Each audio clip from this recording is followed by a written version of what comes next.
Hey mga brods, may balita nga po tayo dito po kay Myles Powell na balak nga ito maging import rin ng SMB. At yun nga, kung natatandaan nyo dati na magkaibigan si Myles Powell and Chris Ross mga brods. Sinabi nga rin ni Myles Powell na once na maging head coach na ito pong si Chris Ross sa SMB ay one call away lang siya ang magiging import na nila.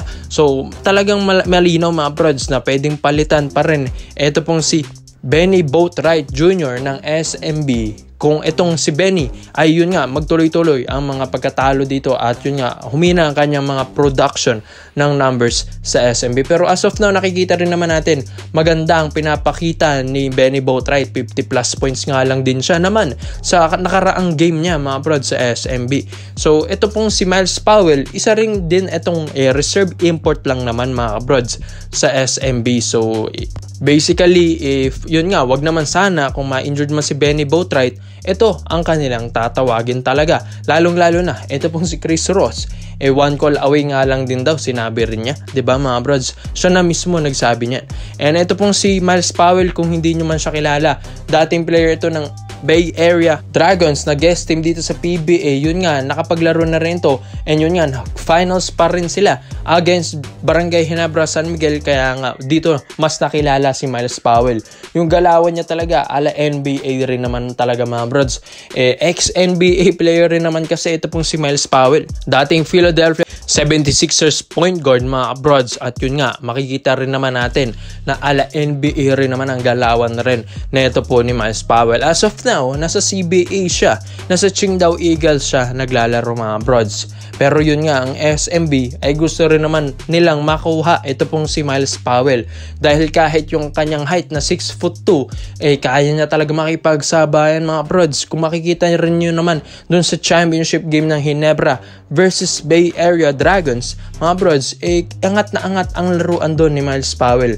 Talagang ini-schooling niya yung mga point guards na nakakaharap niya, maski nga mas malalaki sa kanya, nilulusutan lang niya. Malakas kasi and mabilis ito pong point guard na ito. Hindi basta-basta ito mga brods. And yun nga, sa SMB, hindi mo na rin naman kasi kailangan ng isang malaking big man or malaking import mga brods. Dahil once na gumaling na si Junmar Fajardo, makakatulong na rin ito sa ilalim.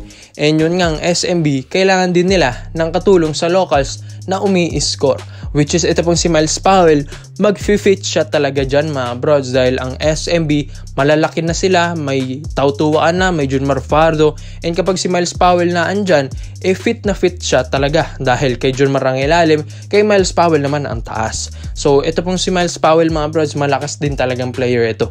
Hindi ko nga lang alam bakit sa mga replacement import ng SMB hindi na isama ito pong si Myles Powell.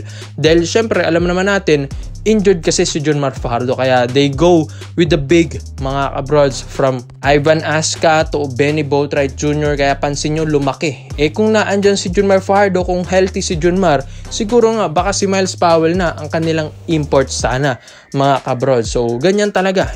Syempre nasa player rin naman yan, nasa plano or strategy yan ng coaching staff.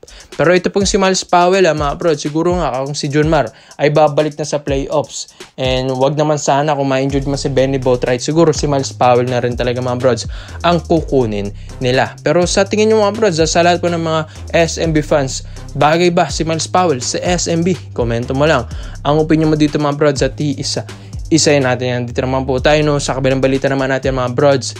Ito nga pong si Rock and Roll Raymond Almazan, gusto nga rin niya mga brods na lumipat din sa ibang kupunan, which is ito pong Meralco Boats, malakas rin naman na ito.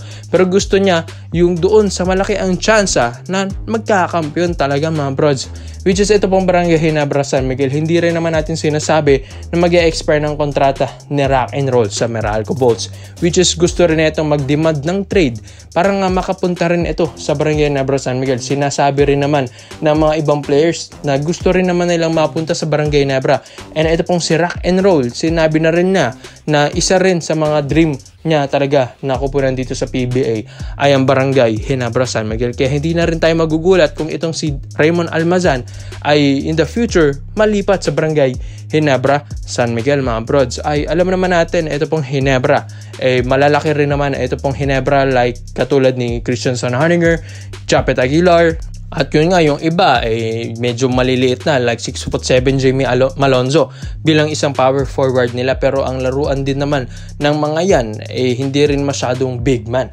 Pero itong si Almazan na 6'7", big man ito mga broads. Alam mo natin, injured si Jeremiah Gray. Ito nga ang magpupunan sa posisyon ni Gray, and yun nga, mas malakas na forward na ang papalit rin sa kanya if ever man si Almazan ang ma-trade sa Ginebra. Dahil ito pong si Raymond, kahit undersized siya sa kanyang posisyon bilang center, nakikipagsabayan talaga ito mga broads. Kina Jun Marfado, kina Slaughter dati, kina Stano Hardinger, talagang makikipagpalitan ito ng muka kahit medyo slim. Ito pong si Raymond Almazan. Pero mga broads, kahit ganyan si Rock and Roll, talagang makikipagsabayan ito. Minsan nga sa mga imports nakikipag-away pa ito mga broads. Talagang kita mo kay Raymond Almazan na maging import stopper, which is siya talaga ang isa sa mga pumapalit sa depensa sa mga imports ng Meralco Bolts. So alam naman natin malakas si Almazan, and yun nga, alam naman natin ang Ginebra, which is need din nila ng depensa mga kabrods, diba? Defense wins championship. Kaya nga ito pong Ginebra, kailangan pa nila ng magandang depensa. Okay na nandun na yung kanilang opensa mga broads. May mga Bergamisi ka na, may Malonzo ka na, may Tenorio ka na, may Scotty, may Pringle pa. Kaya nga sa depensa na lang sila dapat bumawi. Which is ito kasing Barangay Ginebra San Miguel, minsan kinakain din sila sa ilalim. Tony Bishop, minsan kinakain din ito mga broads. Kaya kailangan nila ng medyo malaki talaga. Which is itong si Almazan, ang laro talaga or trabaho talaga nito ilalim lang. Kaya kayang-kaya na ni Raymond dyan sa ilalim, dumepensa. Which is yan na ang role niya since NCAA days. So sanay na siya tumanggap ng mga bangga, yung mga opensa, yung mga low post, mga broads. Kaya mga broads, ito pong Ginebra, kailangan talaga nila buuin or palakasin ang kanilang defense core. Kaya ito pong si Raymond Almazan makakatulong ito. Pero yun nga, ang problema nga lang, Meralco Bolts ito. Yun nga mga broads, pagdating sa trade kasi, dito may hirapan ng Ginebra kung gusto nilang makuha si Almazan. Kailangan fair ang trade mga broads, dahil medyo mataas din naman kahit papano ang value ngayon na Raymond Almazan. Kaya kailangan mataas rin ang value na iti-trade mo sa Meralco Bolts. Kaya i-komento mo lang dyan sa ibaba sa comment section natin mga broads kung sino ang pwedeng i-trade kay Almazan para nga makakuha ito ng Barangay Ginebra San Miguel. Kaya komento mo lang ang opinion mo dito mga broads, at isay natin yan. So salamat po sa panonood mga broads. This is Overrated Highlights lang. I'm